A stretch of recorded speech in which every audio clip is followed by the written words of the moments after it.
गर्जा Maharashtra news सदैव आपल्यासोबत। नमस्कार, मी धनश्री। गर्जा महाराष्ट्र न्यूज मध्ये आपले स्वागत। पाहूया सविस्तर वृत्त। नेपाळमध्ये पुन्हा भूकंपाचे धक्के सुरू झाले, त्यामुळे लोकांना फार मोठा हादरा बसलाय। नेपाळमध्ये झालेल्या भूकंपाच्या अपघातात बचाव कार्य सुरू करण्यात आले। आज पहाटे 6 वाजेपर्यंत एकूण 540 भारतीय पर्यटकांना मायदेशी आणले। 55 भारतीयांना आणणारं वायुसेनेचं पहिलं विमान रात्री 11च्या सुमारास दिल्ली विमानतळावर उतरलं। त्यानंतर रात्री 1:30 वाजता 102 भारतीयांना दुसऱ्या विमानानं परत आणले। तर सकाळी 4च्या सुमारास तिसरं विमान नवी दिल्लीत आलं, ज्यामधून 152 भारतीयांना परत आणले। नेपाळमध्ये झालेल्या भूकंपाचे हादरे भारतातही चांगलेच बसलेत। याचे रहस्य हिमालय पर्वताच्या निर्मितीत दडले। लाखो वर्षापासून होणारी ही भूगर्भीय हालचाल इतर भागांच्या मानाने अतिशय तीव्र आहे आणि हे वेळोवेळी शास्त्रज्ञांनी शेकडो शोध निबंधातून सांगितले। हिमालयाचा भाग भूकंप प्रवण क्षेत्र म्हणून शास्त्रज्ञांच्या नोंदीत पक्का अधोरेखित केलाय, पण याची नोंद फक्त शास्त्रज्ञांच्या शोध निबंधापुरतीच राहिली आहे। भारतीय उपखंड कोट्यवधी वर्षापासून उत्तरेकडे सरकतोय। तो आता चीन आणि उपखंडाला धडकतो आहे, त्यामुळेच हिमालयाची निर्मिती झाली आहे। यामुळे खडकांचे वलीकरण आणि भेगा पडणं सुरू आहे।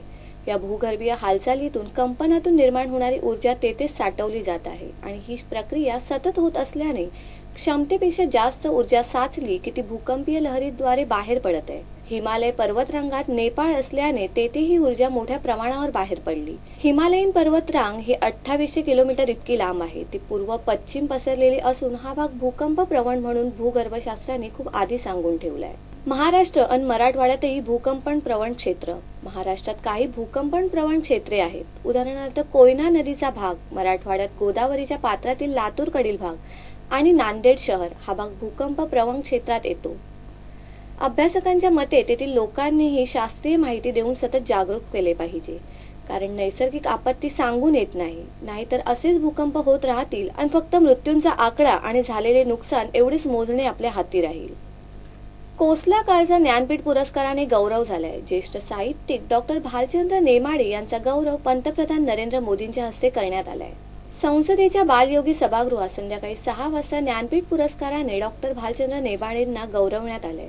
डॉक्टर नामवर सिंग यांच्या अध्यक्षतेखाली समितीने ज्ञानपीठ पुरस्कारासाठी भालचंद्र नेमाडे यांची निवड केली आहे। नेमाडे हे ज्ञानपीठ विजेत्यांपैकी मराठीतील 4थे साहित्यिक आहेत।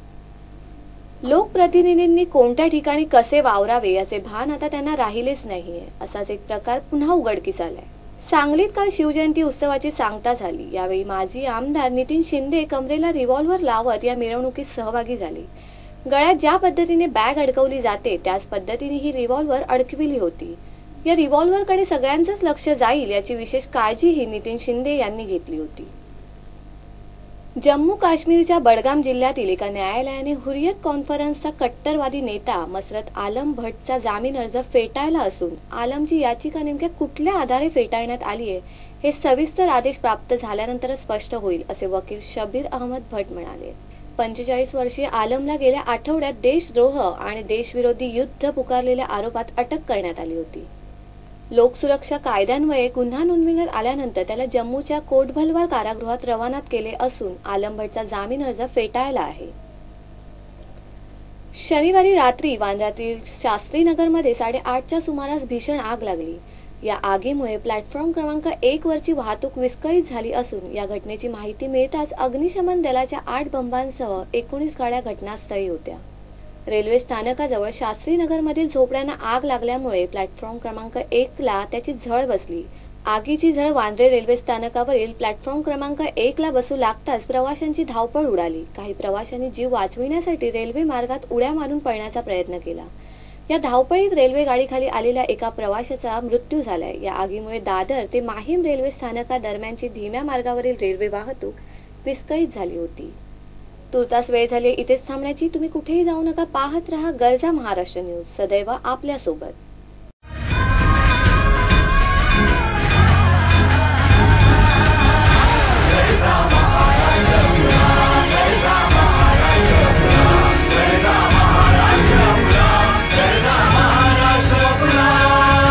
गर्जा महाराष्ट्र न्यूज सदैव आपल्यासोबत।